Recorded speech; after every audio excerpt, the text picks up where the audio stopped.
Je vous emmène aujourd'hui sur la butte Montmartre qui domine tout Paris car nous sommes à 130 mètres d'altitude. Voilà la fameuse basilique Montmartre. Mais bien avant qu'il y ait cette basilique, il y a eu un temple romain, gallo-romain, dédié à Mercure, puis à Mars. Puis au IIIe siècle, c'est là que les fameux évêques Saint-Denis, Saint-Éleuther et son diacre Saint-Rustique ont été décapités, d'où le nom Mont des Martyrs. C'était au IIIe siècle. Ensuite, il y eut une petite église, au XIIe siècle, l'église Saint-Pierre, puis le roi Louis VI et son épouse Adélaïde de Savoie fondèrent l'abbaye royale de Montmartre qui était très importante. Le village se développe, il y a une vigne pour que les prêtres puissent avoir du vin pour célébrer la messe, puis il y a des carrières, enfin le village se développe. Voilà qu'en 1870, les Prussiens n'ont pas attaqué Paris, n'ont pas démoli Paris. Pour remercier le ciel d'avoir eu une telle grâce, Monseigneur Félix Fournier, évêque de Nantes, décide la construction d'une basilique. Mais voilà, c'est bien compliqué. Il faut un vote à l'Assemblée nationale en 1873 parce qu'il faut que cette construction soit déclarée d'utilité publique. Ainsi, on peut acquérir les terrains autour où il y avait des guinguettes et tout ça. Donc, il fallait agrandir le terrain. Concours d'architectes, 87 concurrents. L'architecte Paul Abadie est choisi. Ensuite, il faut de l'argent. Souscription nationale, 46 millions de francs en 40 ans. C'est énorme. Le 16 juin 1875, c'est la première pierre par le cardinal Guibert. 1878, c'est la crypte. 1891, la nef. 1914, la façade. Et enfin, 1923, il y a juste 100 ans, la cathédrale est achevée. Mais voilà que la guerre 40, les bombardements font éclater les vitres. Mais voilà cette magnifique basilique qui se dresse avec Saint-Louis ici qui brandit la couronne d'épines du Christ et Jeanne d'Arc. Entrons maintenant dans la basilique.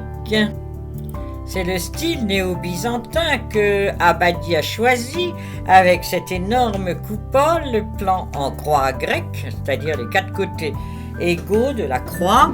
Là, regardez l'abattant de la coupole avec ses nouveaux vitraux et les colonnes jumelées qui permettent de rehausser cette coupole qui s'élève à 83 mètres de haut. Puis, ces piliers, c'est encore très massif, très carré, c'est vraiment le néo-byzantin, la copie de Sainte-Sophie à Constantinople. Et regardez ici la mosaïque en émaux de Briard qui a été dessinée par Martin Gilbert. Là, voilà le bénitier quand on entre et qui rappelle le vœu. Voilà ici la chapelle des marins qui a été financée par l'armée, par la marine nationale.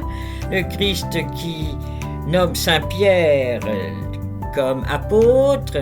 Et ici sur les hauts reliefs de chaque côté de l'autel, les miracles du Christ. Vous voyez la barque et la pêche miraculeuse. Et ici, lorsque le Christ ramène le calme sur les eaux. Voilà ici la statue de la Vierge qui accueille avec elle le marin qui s'est noyé. Voilà les fameux vitraux qui sont beaucoup plus récents. Ici, nous sommes dans la chapelle Saint-Vincent de Paul. Vous voyez, toujours avec ses autels en bronze doré, très très impressionnant avec ses hauts reliefs. Là, c'est la vie de Saint-Vincent de Paul qui est retracée.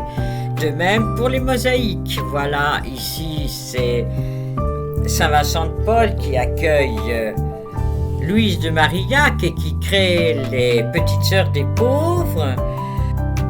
La chapelle de Saint-Michel-Archange, il terrasse le dragon, sa magnifique statue, mais aussi sur les mosaïques, le voilà,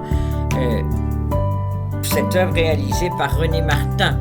De l'autre côté, Jeanne d'Arc à cheval, c'est l'époque, c'est l'année 1921 où Jeanne d'Arc est canonisée.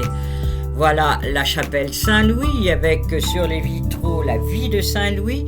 À gauche, sur la mosaïque, il apporte de Jérusalem la Sainte Couronne d'épines du Christ. Et de l'autre côté, il rend justice sous le chêne à Vincennes. C'est dans ces chapelles et les autres qu'il y a depuis 1885 l'adoration perpétuelle. Jour et nuit, on adore le Christ, le Sacré-Cœur et le Christ dans l'Eucharistie. Chacun peut y aller à l'heure qu'il veut, le temps qu'il veut, pour participer à cette adoration perpétuelle du peuple de France. Faites cette expérience une fois dans votre vie et vous vous en rappellerez absolument pour toujours. Alors que je contournais le chœur, regardez cette vue sur le Sacré-Cœur de Christ sur cette mosaïque tellement bien éclairée. Dans le même style néo-byzantin, voilà les stations de chemin de croix, le Christ porte sa croix. La chapelle de Jean-Paul II, notre nouveau saint. Voilà le bénitier pour se signer avec l'eau bénite. Vous voilà toujours les mosaïques, ce style byzantin. Sortons de l'église et regardez cette vue extraordinaire sur tout Paris. Nous sommes vraiment en altitude et plus l'architecte a choisi une pierre un travertin de Château-Langon car cette pierre a la particularité de s'auto-nettoyer au contact de l'eau, ce qui fait que la basilique reste blanche, magnifique et on la voit de tout Paris. À côté d'elle, la vieille église Saint-Pierre du XIIe siècle dont on aperçoit le clocher. Et puis à gauche, c'est les réservoirs d'eau de la ville de Paris, car nous sommes vraiment au point culminant de Paris. Vous voyez, c'est absolument colossal. En face, un petit jardin. Dans ce jardin, voilà la statue du chevalier de la Barre qui a été exécuté, torturé à l'âge de 19 ans parce qu'il s'était moqué d'une procession et il avait écrit des pamphlets pornographique, donc ça c'était inacceptable. Voltaire s'est emparé de cette histoire pour critiquer la justice royale. Et voilà le couvent des bénédictines de Montmartre qui assume les services de la basilique. C'est là où, vers 14-15 ans, j'ai fait une retraite forcée par les religieuses de Dupanloup. J'ai fait le mur pour aller me promener dans les petites rues, mais je me suis fait prendre. Et j'ai tout de suite été renvoyé à mes livres à Dupanloup. Fini de la retraite. Après ce haut lieu de prière, repartons vers la vie de cette butte. Regardez la place du Tertre avec tous ces peintres qui proposent de faire votre portrait, puis des restaurants qui vous proposent de la bonne nourriture bien française.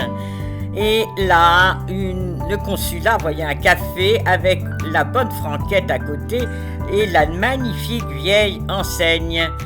Au coin d'une rue, c'est original avec le chat noir, qui est vraiment l'emblème de la butte de Montmartre.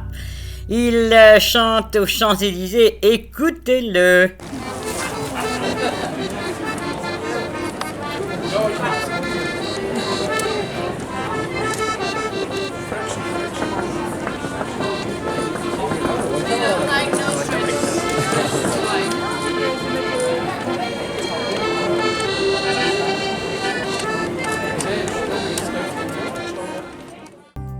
Laissons là la butte Montmartre avec ses originalités, ses artistes, cette vie truculente que l'on rencontre dans chaque rue. Et je vous laisse, je vous dis à bientôt pour une autre visite. Au revoir.